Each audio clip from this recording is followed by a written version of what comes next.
I just bought the world's ugliest, roughest Scag turf tire. Today we're going to rebuild it.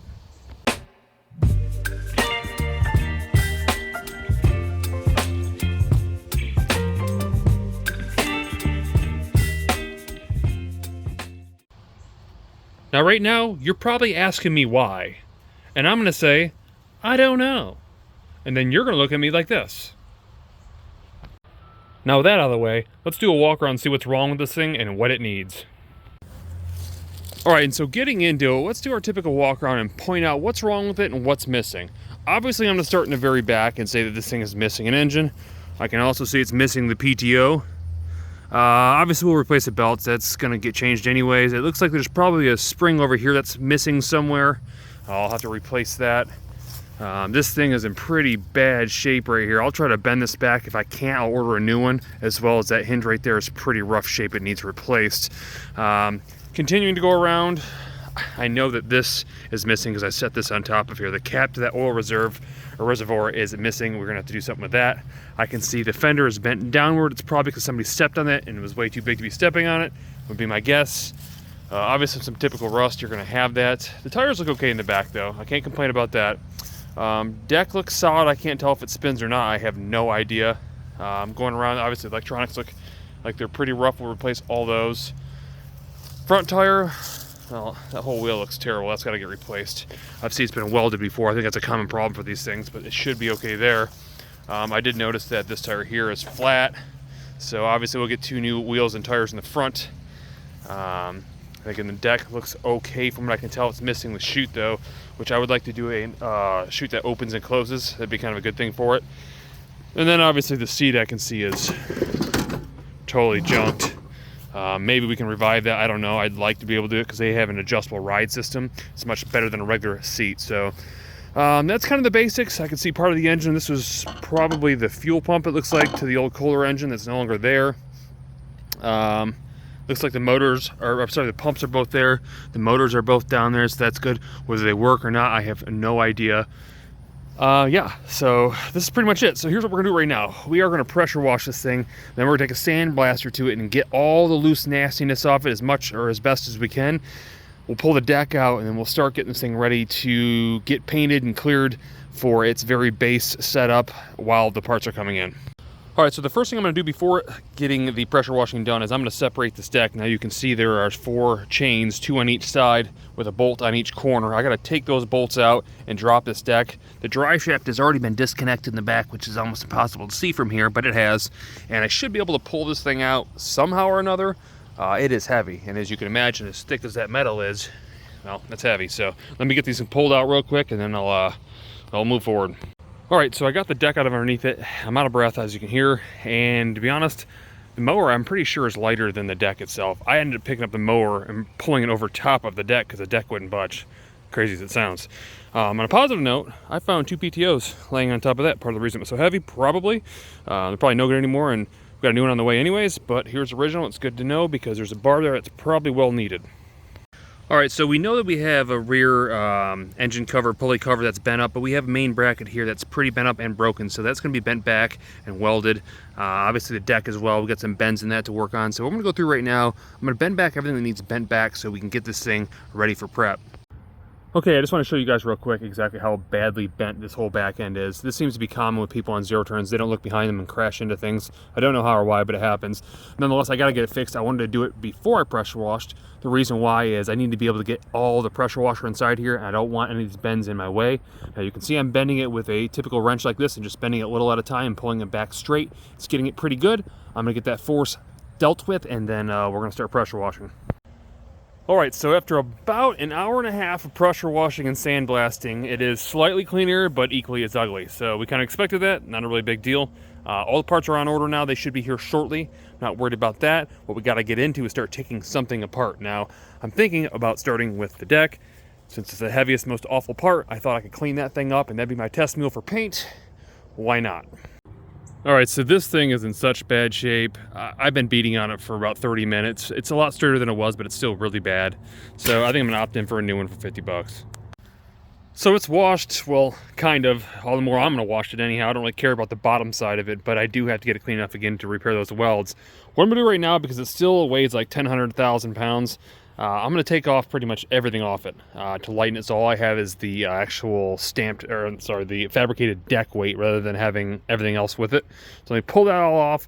Hopefully I can drag it into the shop, get it wiped down, cleaned up, and ready for paint. Now that we got the deck finally back in the shop, I went ahead and let everything dry kind of for the most part after I pressure washed it. And indeed, these two spots here and here are the only ones I found cracks in the welds, at least for my eyes. So I'm going to go ahead and start repairing those. Now I got those cleaned up for the best I could for my top quality welds. So I'm going to go ahead and lap some metal on there. I'll show you what it looks like when it's all done. Now that it's all welded, it turned out okay. Obviously not great, I'm not a professional welder. This one wasn't terrible, but there was a lot of grime in there, so it was hard to get it not to flash. But whatever. That one, there was a lot of filling, so it's not exactly pretty, but it's super solid. Then once I got to the outside to get a bead on the outside, the bead looked a little bit better. Now I wouldn't exactly call that a stack of dimes, but maybe a mix of Canadian US change. Funny enough, there are welds all over this thing. This piece has been welded back on, this piece has been welded back on, that piece just got welded back on. There's weld all over this thing, which, okay, it's a tank, but I just realized another thing I gotta do. I ordered new roller wheels for it, but look at the holes that these bolts go through. I'm gonna guess the bolts aren't the original bolts anyway, so I'll order new bolts, but I think what I'm gonna do is take some heavy-duty washers, and I'm gonna weld them on here so I get a better fit, so that thing isn't doing basically that, because it's basically making your grass cut like this if it's not being used correctly. So I'll weld those on, and then we're going to fold this thing over and get this thing ready for paint, hopefully. Alright, so not to delay any more than I already have, but I just thought of something. I bought a brand new set of Oregon blades for this thing. They are like a medium mulching blade.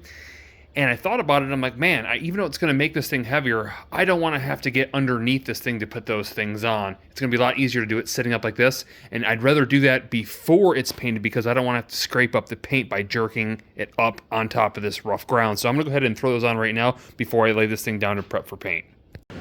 Moving forward, I went ahead and finished up the deck. Now what I did was I went ahead and sanded down everything that I could. I used a wire brush and a scraper. Then I wiped it down with gasoline. Then I wiped it down with alcohol. And I taped off, well, kind of, some of the pulley wheels so they wouldn't get any paint inside them where you don't want.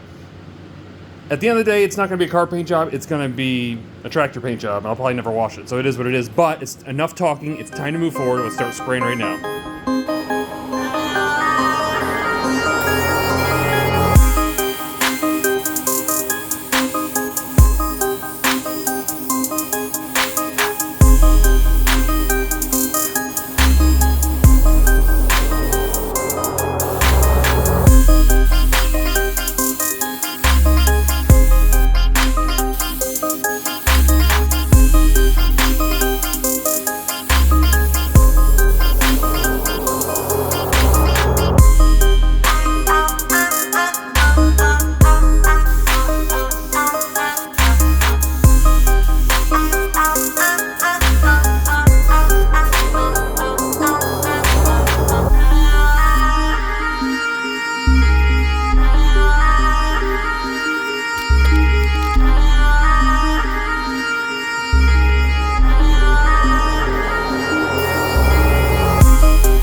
Is finally complete, and it's finished in a sacred purple pearl. Now, what you probably saw when I originally sprayed was that we used a primer coat. Now, because this metal was so bad, I went ahead and used a very, very thick primer. Now, to spray primer like that, you guys need a special gun, and I've got one that I use. I'm going to put in the link in the description below. It's a pretty cool gun because it actually comes with 3 different tips, so you can spray everything through it, even including thick primer.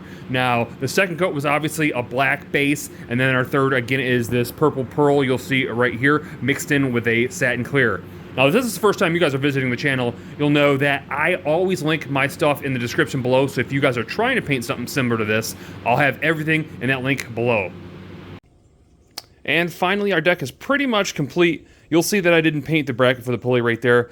Well, and that's because I didn't really care. It's not really seen anyways, but what I did do is put a brand new bearing in it because it was bad. In addition to that, I threw a brand new belt on. Everything's back together. I went ahead and ordered new roller, basically wheels for the end corners with brand new hardware.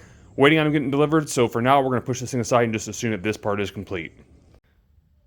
And moving forward, I finally got the unit back into the garage. Now, obviously, I'm running out of room here. It's getting kind of tight.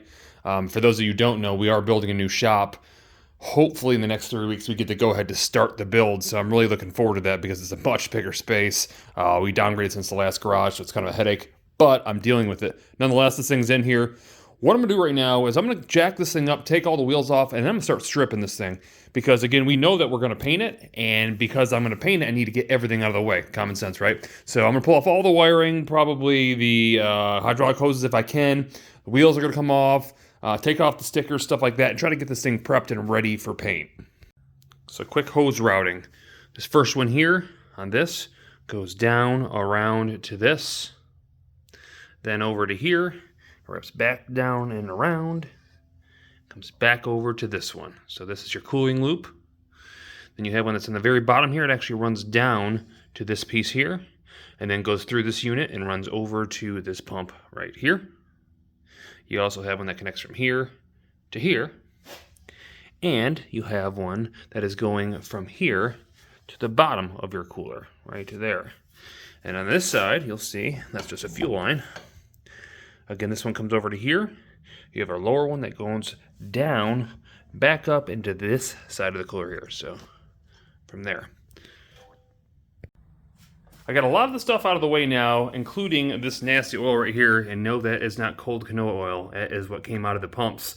Super excited about that. Fortunately, I got rebuild kits for them anyways. I'm going to rebuild them. So probably what I'm going to do at this point, even though it's all jacked up, I do want to get the wheels off, as I said, but I'm going to pull these pumps out. And I believe to do that, I need to pull off this pulley right here, this linkage right here, and then there's two bolts top and bottom that go through this that hold it on. I'll be able to pull those out and rebuild both of them. It'll also be nice because it'll be completely out of my way. Now, I do still have a filter here. I went ahead and blew out all the lines the best I could, but of course I know that filter is full as it's going to get, and it's full of some nasty sludge, so I need to get all these components off so I can flush them out because that isn't good. And then if I rebuild them, that's just going to go right back into it. So let me pull this apart, get it cleared out of the way so we can start moving forward. And so now that the pumps are out, I'll tell you that was a heck of an experience. To get those things out, like I said, those pulleys had to come off, and man, they were tough. I used just assortment of different pullers and whatever, and I finally got them off, but it was extremely tough. But this is a very important thing to do because these units probably haven't been rebuilt since 2013 when the oil filter was last put on, so it's been a long time. And I'd hate to have to go through painting all this and making it all nice to pull these things out and scuff it all up. So that's the reason I'm doing that. Plus, I wanted reliability as well. And so those are out now. I'm going to rebuild those later on. Right now, we're going to move forward to keep stripping this thing so we can get this thing ready for paint and then pushed out of our way while we do the mechanical. Real quick, I just wanted to point out, this is hands down the worst piece of garbage in the world. If you guys think you found one worse than this, definitely post that information because it's welded everywhere, absolutely everywhere, and not from factory. It's got, I don't even want to talk about it. It's just so bad. It's going to be great, but it's bad. But it's going to be great, but it's bad. Finally, this thing is done, prepped, and ready to be sprayed. I'm going to go ahead and crack the door, get the filters in. I'm going to start spraying this thing. And there you have the base coat. Now, I didn't get a chance to video the primer shot because I was so in-depth in spraying in and out of all these little cubbies. I tell you, it was a pain in the butt. I know some of you are sitting there laughing at me saying, I told you so, but hey, I got it done. And I do still need to spray the clear. I had a little bit of problems with the gun right now. I actually cracked the lid right here. This is the last one that I had, so I had to use it, but it's spraying like a 3-round burst pew-pew, if you can get an idea what that happens, or how that goes. And so it was very, very interesting spraying the base coat, but I got it on, for the most part, pretty smooth given what it is. So now I'm gonna go ahead and spray the final pretty much pearl clear, and then we'll see what it looks like.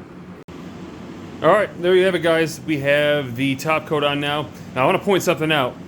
The fact that this is rough and old, I didn't try to basically smooth and make the paint perfect for a good reason.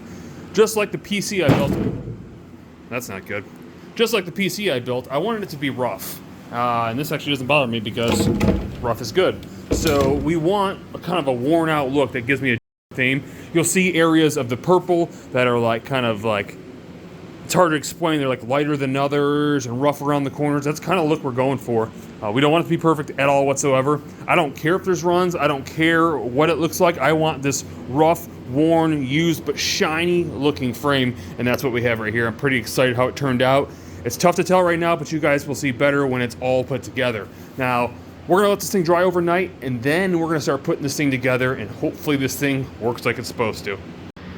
Moving forward, we're doing the second color. Of course, it's nothing other than Kawasaki Lime Green, of course, going for a inspired theme. And you can see I have everything basically primered right now. I'm gonna go ahead and let it dry for a minute. I'm gonna throw on that base in this clear, and then I'll show you exactly what it looks like when it's all said and done. Now that the base is sprayed, just before I spray the clear, I got a little surprise for you guys, and that right there, wait for it. All right, so there you guys have it. You can see what I did. Essentially like a realistic blood splatter. It kind of goes with the theme if you get it. And if you guys want to do something like this, it's really easy to do.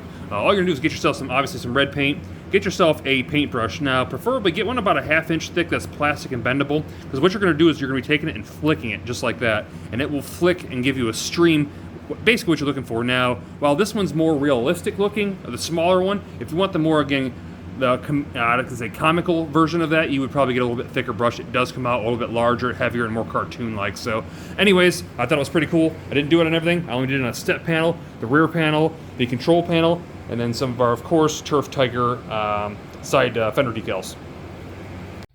And so there you have it. It is all done, clear coated, and it is now dry. It's time to take everything down right now, get it out of the way. We need to get the mower back inside, put some of the stuff together. We need to start working on the mechanical. And so now the tractor is back in the garage, and I have some stuff to put on the front end. I want to get the front end together because there's not a whole lot there. I don't want to put anything on the back because we got an engine to fit. But for now, I'm going to throw on the front wheels with this ridiculous spacer kit that comes with them. And then probably that front panel that'll go there, the foot panel, the folding foot panel. And then whatever else I got a cover I made, or a handle cover for the brake right there. I'm gonna go ahead and throw that on. And then, like I said, anything else that goes in that front, it'll be out of the way. I'll throw it on now, and then we'll get to it. And as you can see, the front wheels are on, as well as a couple other pieces. I have a feeling right now is about the time some of you are starting to realize, now I understand what he was going for. Don't worry, we're not done yet. We got more to move forward to. And continuing on, yep, looking good. Now, we do have to pause that for a minute, though. I can't just keep throwing pretty things on here. I gotta get some mechanicals in here. Now, I wanna get the motor in right now because I wanna get it running to make sure it's okay, because I have to paint the shroud on it too, because currently it's blue, and well, that doesn't match.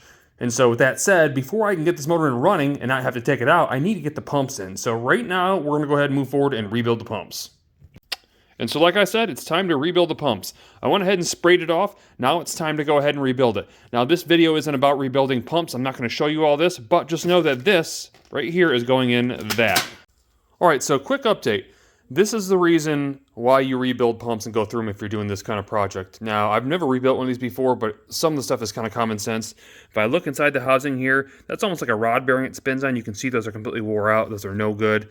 But more importantly, you'll notice that this bearing here, well, it's not supposed to look like that. While the pump has a little bit of engraving in it, not really bad. It's pretty smooth. If I look at the other side of the housing where the bearings sit, basically bearings sit inside these, and then it sits inside here. You see that big deep groove that's on the outside as well as over there? That's not supposed to look like that. And the number one way to tell that is that it's not smooth like the rest of the unit. It's all ground out. So I know that that's not right and that that has to be replaced. So this one's probably a goner. I'm going to move on to the next one over here. I'm going to take it apart. If it for some reason looks like this and it's in good shape, then maybe I'm wrong, but I'm pretty sure that's not right. So I'm going to pull everything apart. I'll see if to order 2 new pumps or just one or what I got to do.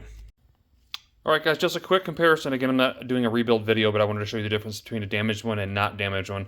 Luckily, the left drive was perfectly fine, and I can see it's been replaced before, but you can kind of see the difference between the good side and the bad side. Clearly, this one's bad. Now, I don't think it's probably worth replacing these interior parts because you can get a new rebuilt motor for like 250 bucks. I'm just going to go ahead and basically buy a brand new motor and then rebuild this left-hand side here with new seals, and we'll move on. Alright, and moving forward with motor fitment. Now you guys probably know, or if you don't, these motors don't just bolt in. Well, they do, but the core that originally was in this mower was probably about 3/4 of an inch taller, so the original motor doesn't bolt right in. And there's a few different things that have to be changed. Not only do you have to lift this motor up, you need to get a shaft adapter here to go to 1 1/8 to make it work, because the original was 1 1/8. Where most other ones are 1 inch like you see there. So here's what we're gonna do right now. I went ahead and bolted in the back. I slid in a piece of wood underneath the motor just to hold it up, and I gotta adapt it because the bolt holes are even in a different place. So what I did was I took a piece of paper, you'll see right here, this one here. I went ahead and rubbed it along the bottom and cut it out, And now what I'm gonna do is I'm gonna place this perfectly underneath, if I can get to the view here, underneath the motor like so. I'm gonna line everything up, I'll tape it down, and then I'm gonna drill the holes where they have to be to make this motor work. And then we'll work on getting some different adapters. Now I bought a piece of 1/2 inch aluminum just to find out that it's about 3/4 to 7/8 of an inch tall is what the gap is. So the 1/2 inch wasn't big enough.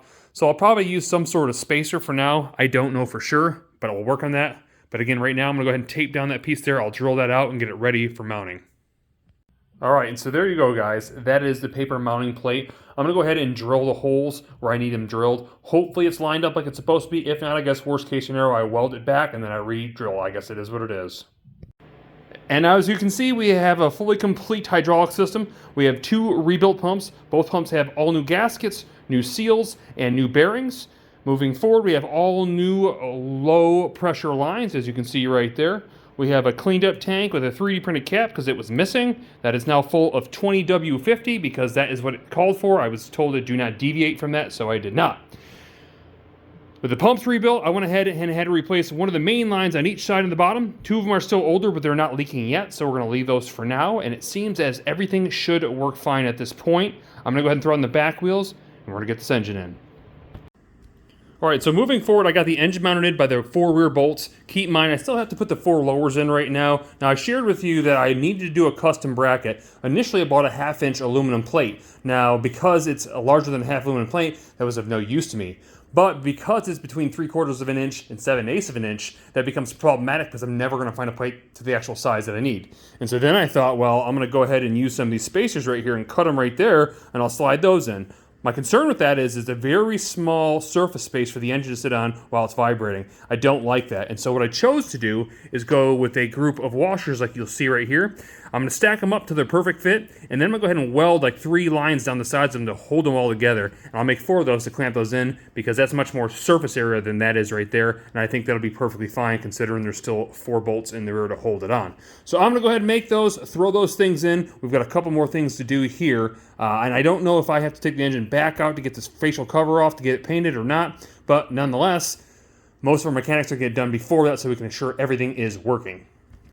All right, and so it's time to move on to the exhaust. Now you guys know that I said earlier I bought an exhaust for a Predator 670 and clearly it doesn't fit, and let me show you exactly what has to be done. Now, I got it sitting on top of this manifold here in the bolts, and you can see on this side we are about, it looks like 3/4 of an inch short. This whole pipe needs to move this way, which means I'm gonna have to cut it off, weld, or basically cut a bigger hole and weld it from the side. Now that's okay, but you can also see that it's on those bolts there and it's also too high, which means I have to cut this side off and re-angle it. So what I'm gonna do right now, I'm gonna cut off this entire leg here, this tire pipe, and then I'm gonna cut this one in half. I'm gonna do some markings on it and get it tacked up, and then once we get it fitted, we'll get it fully welded.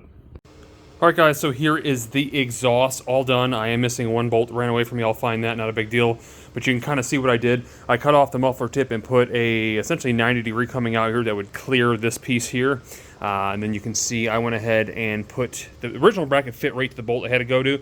But this one did not, so I had to relocate this one. And then you can kind of see, again, the exhaust tubes, how they've been kind of modified to push the entire muffler this way to get clearance for the pipe. So now the pipe goes out the back, doesn't go into your ear, and we got a perfect fitment exhaust. Hopefully it sounds good. Let's move forward. And there you go, a finished product. Not perfect, but perfect for this build. Let's move on. Now, some of you might be commenting and saying, well, why didn't you show us the upholstery and the build of the seat? Well, the reality is that most of you guys don't like the upholstery side, so I just don't show it anymore. That, and not really an expert at it at all, so it's time to move on. I went ahead and painted the rest of the housing for the engine. I'm gonna go ahead and throw that housing cover on, and we're gonna move forward. And moving forward, as you can see, the engine cover is now on, at least the lower half of it. We did a couple different things, there's good and bad. I'll start with the good. Very first thing, we have the throttle cable and the choke connected. And what I did with the choke was, this is the rear here, you'll see it comes back through the connector that the original choke was coming through on this engine, straight back into its connector right there. I had to build a bracket right there to make that thing be held, because it used to be held off the face, but it works really well. Next, you'll see is the throttle cable. That's the one in the front. That's the silver cable coming down and around back here through the OEM linkage. I found this link, I'll put this link online for this exact one. It was actually a perfect fit. So it's maybe a couple inches long, but that's better than being short. So far so good. And then as you can see, we got the exhaust on and all mounted up. Now the bad side is that I got all the belts and everything on as well, except for the drive belt. I'm sorry, not drive belt, the PTO belt. And the reason why, it's short. The OEM one is a 5/8 by 43. And while this should be OEM, I don't know if it had a different position as far as shaft coming out. There's no way it's going to the outside of that. It's not going to happen. So now I ordered this OEM 43. It was a 5/8 by 43 inches. I also ordered a 46, so hopefully the 46 will work since the 43 didn't. But what we're going to do right now is it's time to get this thing fired up. I want to make sure it runs. I'm going to jack the back end of it up, pour some gas in it. We're going to get this thing fired over and running, and then hopefully there's no issues and we can move forward and finish out our top half here and our electrical. All right, guys, so it's the moment of truth. The wheels are off the ground. Now, the battery wasn't charged that much at 12.4, so I threw the jump pack on behind it because keep in mind that that line right there isn't primed yet. It's got to pull fuel from all the way down the fuel tank. So it's going to take a second to turn. So what I'm going to do is make sure that the choke is on, which it is, all the way here. And I'm going to go ahead and I'm going to start turning it over.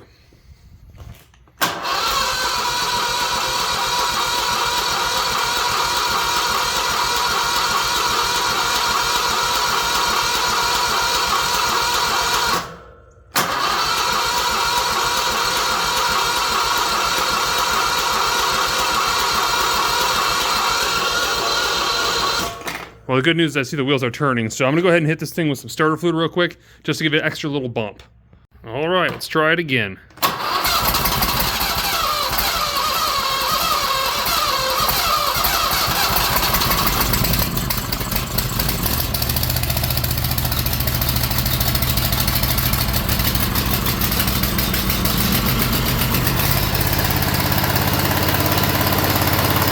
All right, it's running pretty smooth, actually.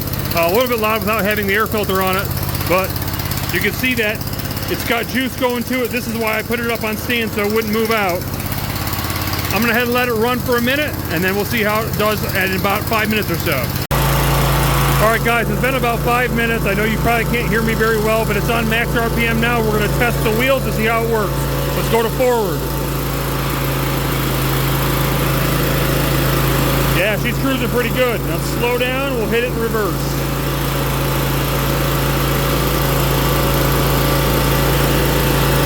I think it looks good. It's time to move on. All right, so I'm not gonna lie, this thing is quick. I decided to go out and cheat and go for a run in the yard. This thing's fast, legitimately fast. I mean, if you're used to a residential mower, this is definitely like far faster than anything else I've had. So this is pretty well a beast for what it can move now. Granted, it's missing a 250-pound deck on it, and it wasn't running the deck. It was just running just flat out to the wheels. But this thing moves pretty good. I will say that I do have to adjust the right-hand side handle because it creeps forward even when it's in its neutral position, which is not good. I mean, it's a pretty simple adjustment. I'll get to that. But for now, again, I'm going to throw the top on this. We'll get the airbox together, and we're going to do electrical because we have to have those safety items in place to make sure this thing doesn't take off on its own. I just finished electrical. Let's do a quick rundown of exactly what went down. Okay, so the first thing I want to do is point out exactly what I did. You'll kind of see, obviously you knew what the control deck looked like. You'll see how it runs back and taps into the original harness here. Then it tees over here, runs to our battery, then all the way back here to our PTO and our hour meter. So that's kind of the basics of what I did. Now, you'll also notice it looks a lot cleaner. That's because I got rid of all the original wiring. And so now you're probably asking, well, why did you get rid of the original wiring? Well, first of all, it was kind of a mess, but let me give you a quick rundown of why that happened. So the way I was putting everything inside this box right here, it was a real pain to try to figure out the wiring on the actual Scag itself. Now, I didn't have the rear engine harness. You'll see there's on the main plug, the original harness, there's a plug right here. It's a 6 or 8 pin plug. That ran back to the original engine wiring harness. Now, there is no write-up or anything about where those wires go to, so I had to figure out how to backfeed all that. And I just really didn't want to go through that. Now, some of you guys will probably say, well, what about the electrical box, the ECU, which is that right there? Now, that's not an ECU. A lot of people think that is. That is simply a module that controls all your safety switches. That's all that thing really does. So, you know, if you are, for example, not on the mower and you take this thing out of neutral, it shuts the mower off. Same thing, it will not start if you don't have the brake on. That's kind of some of the features that box controls. Now, I don't necessarily care about those features. I don't mind having them, but I'm not going to go through all the troubles to figure out why that is. And let me show you why that is. So the difficulties of figuring out the actual safety switches is exactly this. When these things are in neutral, or they are to be letting the lawnmower run, I guess you could say, these units here are in a closed loop, which means that they have connection. And when you break that connection, it shuts the mower off to that module, or it tells that module to shut down. On a typical motor, the kill switch works the opposite. It's open circuit until you ground it out, and then it shuts the motor off. So you can kind of see how those wouldn't work together. They'd have to be reversed. Now, certainly, there's a fuse setup that could fix that. I just don't know how. It's past my wheelhouse, and I just don't care that much. Yes, I could figure it out, but I don't want to. And that's the reason that I didn't. Now, I don't mind not having these safety switches. It's not really a big deal. Let me show you a shot real quick of what it looks like inside here. Now on the screen right now, you'll see that it's kind of a mess, but it's somewhat clean. It's less wiring than was in there, and so I think it's cleaner than it was, but it is pretty basic. I feel it's wired pretty darn clean, and it works perfectly, so I cannot complain. For those of you that need a wiring diagram for the original unit itself, at least the main harness, here on screen is a picture of that. Now, I probably could have wired these things in and made them work. Honestly, I think all I really needed to do, if I grab the harness here, the original harness, the plug that was here in the back corner, which I believe is this one right here, all I probably had to do was run power to this red doubled up unit right here, this wire, and it probably would have functioned everything.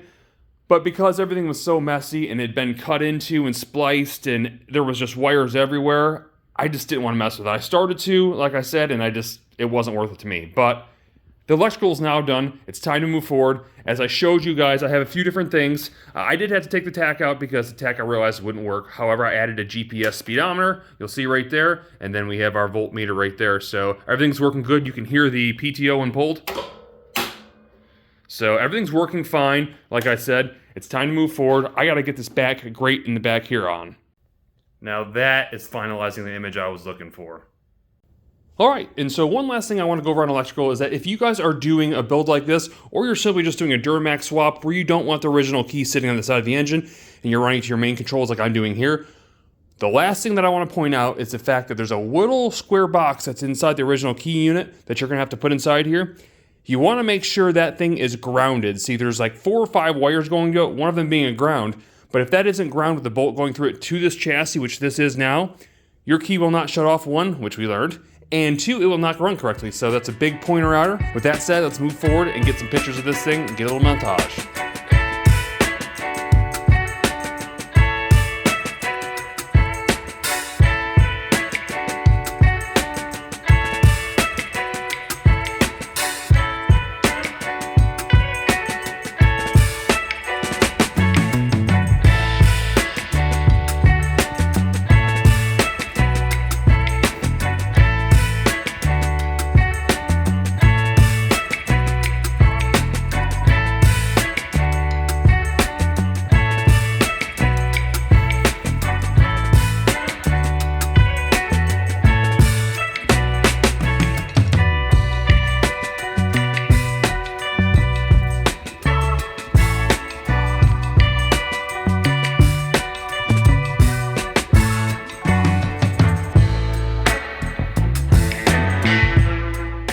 All right, well, thanks for sticking around with me on this one, guys. I hope you guys enjoyed this content. Obviously, if you're not already subscribed, click that subscribe button so you can see the newest videos coming out on the crazy wild stuff that we build.